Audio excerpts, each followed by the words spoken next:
Bon les petits potes, on va commencer la vidéo par ceci.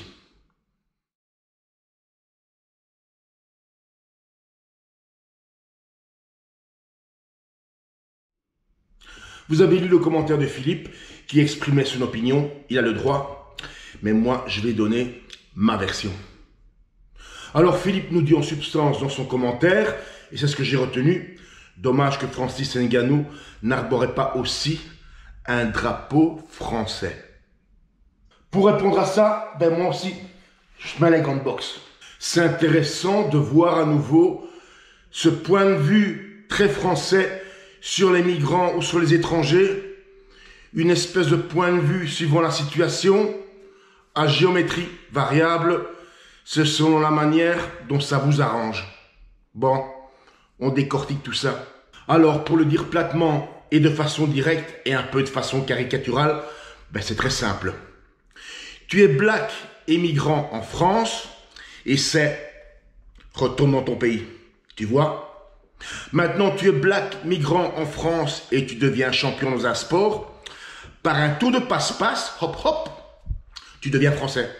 Alors mon cher Philippe, moi je te demande pourquoi Francis Ngannou devrait-il arborer un drapeau français aussi? Deuxième question, qu'est-ce que Francis Ngannou a à voir avec la France? Peut-être les colonies? Peut-être que Francis Ngannou devrait dire merci la France pour la colonisation et aussi le dépouillement de l'Afrique et de toutes ses ressources. Francis Ngannou devrait dire à la France merci la France pour dans plusieurs pays africains avoir placé des dirigeants qui vous brossent dans le bon sens pour mieux vous aider à dépouiller l'Afrique. Tu vois, la RDC, République démocratique du Congo, un des pays les plus riches d'Afrique, tu vois, avec beaucoup de ressources. Un des pays d'Afrique où la population est la plus pauvre. Eh Philippe, tu peux m'expliquer ça? Alors oui, mon cher Philippe, il y a quelque chose pour lequel je suis entièrement d'accord. Je vais vous expliquer ça en prenant comme exemple les sports de combat parce que c'est quelque chose qui se voit très souvent dans ces sports-là, d'accord? Bon, essayez de suivre. Alors, tu as des gamins qui sont nés en France ou en Belgique, issus d'immigration comme moi. On a vécu là-bas, on a grandi là-bas, on a profité de tout ce que pouvaient nous offrir ces pays-là, tu vois. Un jour, ces gamins entrent dans un sport et deviennent des champions. Et comme je le disais, c'est très souvent dans les sports de combat. Ils arrivent sur le ring après une victoire et se mettent sur le dos soit un drapeau du Maroc, soit un drapeau de l'Algérie. Mais la vérité, à part le fait d'avoir leurs origines là-bas, précisément ceux-là, qu'est-ce que le Maroc ou l'Algérie leur a donné? Je vais vous donner un exemple. Il y avait en Belgique un Belge de souche que les Belges connaissent bien qui s'est converti à l'islam. Et s'il y a bien une chose que j'ai observée chez les convertis, c'est qu'ils veulent être encore plus musulmans que les musulmans. Et cette triple buse est allée dans un marché de Noël et il s'est filmé où il scandait haut et fort « Vous êtes tous des menteurs et il faut arrêter de mentir aux enfants.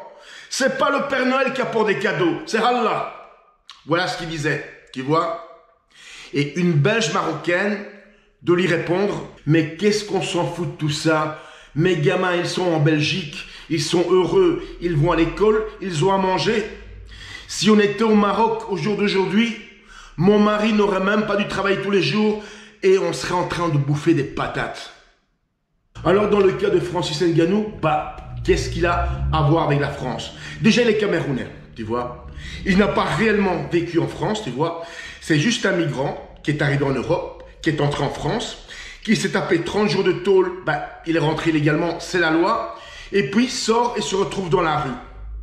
Il y a même une journaliste qui lui demande, pour vous dire déjà la force qu'il avait dans la tête, qui lui dit, vous êtes venu d'Afrique, vous êtes immigrant, et là vous vous retrouvez dans la rue sans rien. Qu'est-ce que ça vous a fait? Puis c'est ce qu'il a répondu, mais j'étais super content d'être là, mais va voir en Afrique ce qui se passe, c'est le luxe pour moi ici, tu vois. Il est récupéré par Lopez et commence à l'entraîner, d'accord? Mais pour l'entraînement, faut savoir une chose, et c'est très important. Ça se voit aussi en bodybuilding, tu vois. Écoute bien. Dans n'importe quel sport, tu peux être entouré de la meilleure équipe, les meilleurs coachs, tu vois.